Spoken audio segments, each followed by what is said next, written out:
Привет, друзья! В этом видео мы отправимся на Мальдивы. Потрясающее место с белоснежными пляжами и бирюзовой водой. Но за этой красотой скрываются суровые законы, о которых многие туристы даже не подозревают. Мы расскажем вам шокирующие факты, например, как на Мальдивах могут наказать за алкоголь, прелюбодеяние или за изменение религии. Здесь действуют очень строгие правила, основанные на шариате, и даже смертная казнь – реальность.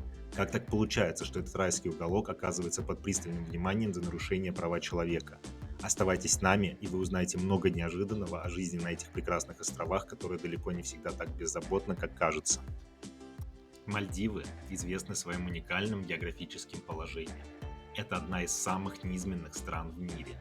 Средняя высота над уровнем моря здесь составляет всего 1,5 метра. Представьте себе, такая страна полностью под угрозой исчезновения из-за повышения уровня океана. Теперь перейдем к основным фактам об этой удивительной стране. Мальдивы находятся в Индийском океане и состоят из более чем 1200 коралловых островов, сгруппированных по 26 атоллов. Это делает Мальдивы одним из крупнейших архипелагов в мире. Однако только около 200 островов населены, что добавляет стране особую загадочность и очарование. Общая площадь Мальдив составляет всего 300 квадратных километров, а население насчитывает около полумиллиона человек. Столицей страны является город Мале, который также является крупнейшим городом и главным экономическим центром. Теперь давайте поговорим о климате. На Мальдивах царит тропический климат, что означает, что здесь всегда тепло и влажно. Средняя температура воздуха колеблется от 24 до 32 градусов Цельсия, а вода в океане круглый год держится на уровне 27-29 градусов. Но стоит учесть, что на острове два сезона – сухой и влажный. Сухой сезон длится с ноября по апрель и считается лучшим временем для посещения страны, тогда как влажный сезон с мая по октябрь приносит с собой дожди и иногда даже штормы. Мальдивы – страна с древней историей. Первые поселенцы появились здесь еще в доисторические времена. Это были народы, которые переселились с индийского субконтинента и Шри-Ланки. Со временем на островах сформировалась своя уникальная культура, впитавшая элементы индийских, арабских и даже африканских традиций. Важным историческим этапом для страны стало принятие ислама в XII веке. Это событие сыграло ключевую роль в формировании современной мальдивской культуры и общества. Одним из самых шокирующих исторических фактов о Мальдивах является то, что страна долгое время находилась под властью колонизаторов. В течение нескольких веков Мальдивы были подчинены Португалии, Голландии и Великобритании. Однако в 20 веке страна обрела независимость и стала одной из немногих исламских республик в мире. Сегодня Мальдивы остается глубоко религиозной страной, где ислам играет важную роль во всех аспектах жизни. Теперь давайте поговорим о культуре и традициях Мальдив. Вопреки распространенному мнению, что Мальдивы – это только пляжи и отели, на островах существует богатая культурная жизнь. Мальдивцы соблюдают множество древних обычаев и традиций. Например, одним из самых ярких праздников является День независимости, который отмечается ежегодно 26 июля. В этот день по всей стране проходят парады, концерты и фейерверки, а местные жители наряжаются в традиционные костюмы и исполняют танцы под живую музыку. Еще одной важной частью мальдивской культуры является гостеприимство. Мальдивцы очень дружелюбны и всегда рады видеть гостей. Туристам здесь предлагают всевозможные удобства и услуги, начиная от традиционных ужинов с морепродуктами и заканчивая экскурсиями по коралловым рифам. Кстати, на Мальдивах есть уникальная традиция. Жители некоторых островов проводят специальные церемонии для туристов, где они могут попробовать местные блюда, познакомиться с культурой и даже поучаствовать в национальных ритуалах. Когда лучше всего отправиться на Мальдивы? Как уже упоминалось, лучшее время для поездки – это сухой сезон, который длится с ноября по апрель. В это время вы можете насладиться солнечными днями, прозрачной водой и идеальными условиями для дайвинга и снорклинга. Однако, если вы планируете бюджетную поездку, влажный сезон может стать хорошим вариантом. Цены на отели и перелеты снижаются, а дожди здесь обычно коротковременны. Что касается безопасности, Мальдивы считаются одной из самых безопасных стран для туристов. Уровень преступности здесь крайне низкий, а большинство проблем, с которыми могут столкнуться путешественники, связаны с природными явлениями, такими как приливы, штормы и сильные течения. Однако стоит помнить о местных законах и правилах. Например, на Мальдивах строго запрещено употребление алкоголя вне туристических зон. Также туристам рекомендуется уважать мусульманские обычаи, особенно во время Рамадана. Для граждан России для посещения Мальдив нужна виза. Но не переживайте, ее можно получить прямо в аэропорту по прилету. Виза дается на срок 30 дней и обычно не требует дополнительной оплаты. Однако рекомендуется заранее уточнить правила и требования, так как они могут меняться. Если вы планируете поездку на Мальдивы, не забудьте взять с собой некоторые важные вещи. Например, лекарства первой необходимости, солнцезащитные кремы с высоким уровнем защиты, репелленты от насекомых и, конечно же, плавательные принадлежности. Также помните, что на Мальдивах очень жарко и важно пить много воды и защищаться от солнечных ожогов. Общественный транспорт на Мальдивах представлен в основном водными видами транспорта. Это паромы, скоростные катера и даже гидросамолеты. Между островами курсируют регулярные рейсы, и добраться до большинства курортов можно на лодке или катере. Однако, если вы планируете путешествовать по более удаленным островам, стоит заранее подумать маршрут и забронировать транспорт.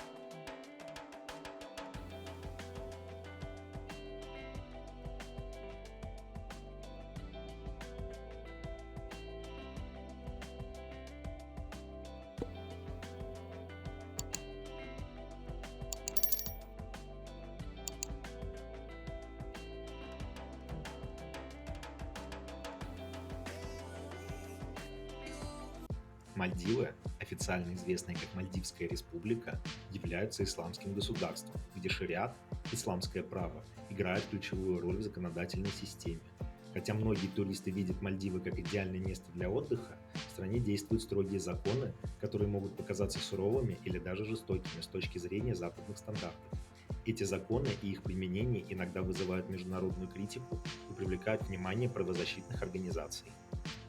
Одним из наиболее жестоких аспектов шариата, который применяется на Мальдивах, является использование телесных наказаний. Наиболее распространенным видом такого наказания является публичная порка. Согласно шариату, за такие преступления, как прелюбодеяние или употребление алкоголя, могут назначаться удары плетью. Эти наказания применяются как к мужчинам, так и к женщинам.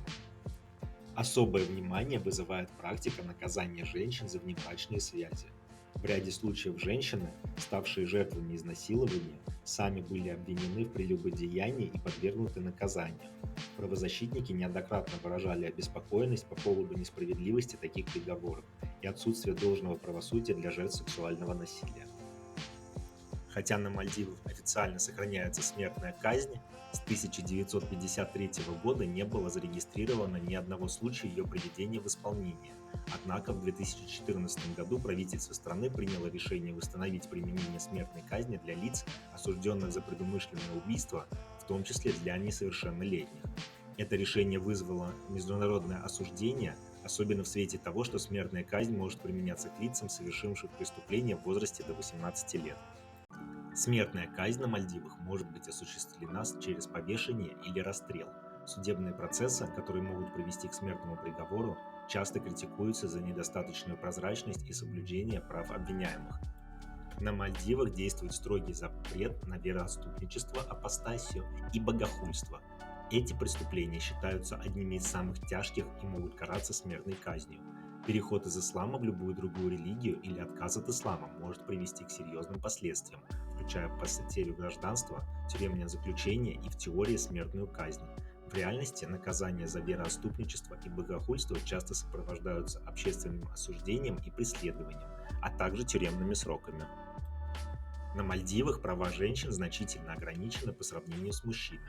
Согласно шариату, женщины считаются менее правоспособными, чем мужчины, в вопросах свидетельских показаний и наследования. И это означает, что свидетельские показания женщины в суде часто имеют меньший вес, чем показания мужчин. А в наследственных делах женщины получают лишь половину доли, причитающейся мужчинам. Кроме того, женщины на Мальдивах сталкиваются с суровыми ограничениями в семейной жизни. Развод по инициативе женщины получить значительно сложнее, чем по инициативе мужчин. Часто женщины, подвергшиеся домашнему насилию, сталкиваются с трудностями при обращении в правоохранительные органы и судебные инстанции. Свобода слова на Мальдивах также ограничена, особенно когда речь идет о критике правительства или ислама. Активисты, журналисты и блогеры, которые осмеливаются критиковать власти или поднимать вопросы о религиозных правах, часто сталкиваются с угрозами, арестами и судебными преследованиями. Примером может служить случай известного мальдивского блогера и активиста Ямина Рашида, который критиковал правительство и экстремизм. В 2017 году он был жестоко убит в своем доме в Мале. Несмотря на международное осуждение, дела об убийствах журналистов и активистов на Мальдивах остаются нераскрытыми или не приводят к справедливым приговорам.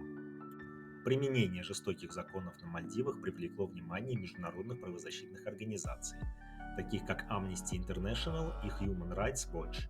Эти организации неоднократно выражали обеспокоенность по поводу нарушений прав человека на Мальдивах и призывали правительство страны смягчить законы и обеспечить более справедливое правосудие. Одним из главных требований правозащитников является отмена телесных наказаний и смертной казни, особенно в отношении несовершеннолетних и женщин. Они также призывают к обеспечению большей свободы слова и защите прав активистов и журналистов. Законы Мальдив, основанные на шариате, могут показаться суровыми и жестокими с точки зрения западных ценностей. Телесные наказания, угроза смертной казни, преследование за вероотступничество и ограничение прав женщин – все это является частью правовой системы страны. Несмотря на международную критику, правительство Мальдив продолжает настаивать на соблюдении шариата, утверждая, что это соответствует культурным и религиозным традициям страны. Эти аспекты мальдивского законодательства подчеркивают сложность правозащитной ситуации в стране и необходимость более глубокого понимания культурных и религиозных контекстов, чтобы вести эффективный диалог и добиваться улучшений в области прав человека.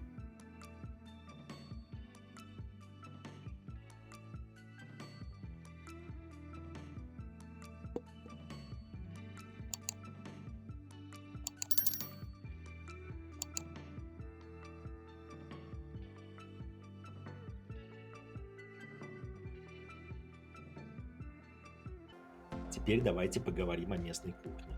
Мальдивская кухня основана на рыбе, особенно на тунце, а также на кокосах и рисе. Одним из самых популярных блюд является риха-акуру – густое тушеное мясо тунца с кокосовым молоком и специями. Также на Мальдивах любят готовить различные карри с использованием местных пряностей и овощей. Обязательно попробуйте маскуни – салат из кокоса, тунца, лука и чили, который часто подают на завтрак с плоскими хлебцами. Вы знали, что на Мальдивах есть традиция устраивать ужин на пляже прямо под звездами? Это одно из самых романтичных и необычных впечатлений, которых можно получить на острове. А для тех, кто ищет что-то по-настоящему необычное, на некоторых островах предлагают ужин под водой в специально оборудованных подводных ресторанах. Переходя к более серьезным темам, давайте поговорим об экономике и инфраструктуре Мальдив. Основной отраслью экономики здесь является туризм.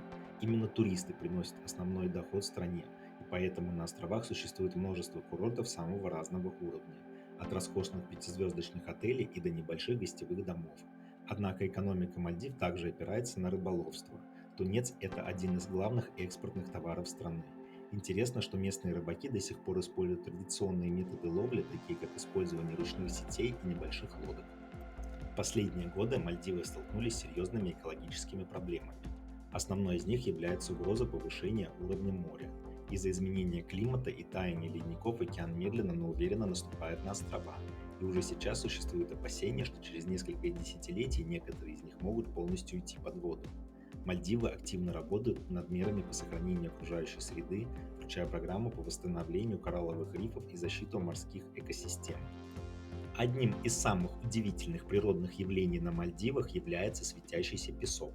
Этот феномен возникает из-за биолюминесценции, создаваемой микроскопическими морскими организмами, которые излучают свет в темноте. Этот магический свет можно наблюдать на некоторых пляжах Мальдив, особенно в ночное время, и это действительно захватывающее зрелище. Для любителей природы Мальдивы предлагают множество заповедников и национальных парков, где можно увидеть уникальную флору и фауну.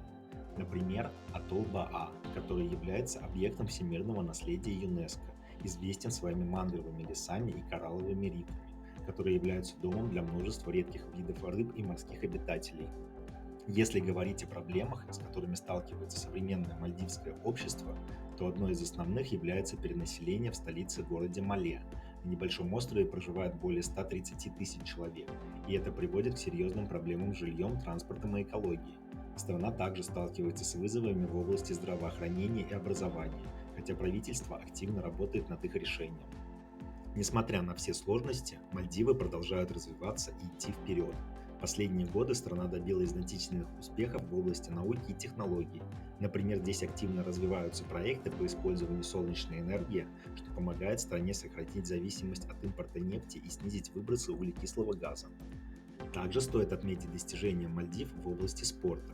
Например, в последние годы мальдивские спортсмены начали участвовать в международных соревнованиях, и страна даже может похвастаться медалями на азиатских играх по водным видам спорта. В ближайшие десятилетия Мальдивы планируют развивать свои туристические и экономические секторы, а также продолжать борьбу с изменением климата, чтобы сохранить этот рай для будущих поколений. Каков же итог? Мальдивы– это страна контрастов, где великолепие природы соседствует с серьезными вызовами современности. Это место, где люди живут в гармонии с океаном, но в то же время сталкиваются с его угрозами. Мальдивы вдохновляют своим стремлением к развитию и сохранению своей уникальной культуры, несмотря на все трудности. Если вам понравилось это видео, не забудьте подписаться на наш канал и оставить комментарий. Мы всегда рады вашему мнению и предложениям. А также подписывайтесь на наш канал в Телеграме, где можно получить ответы на любые вопросы туристов, путешествующих по Азии. Спасибо за внимание и до новых встреч!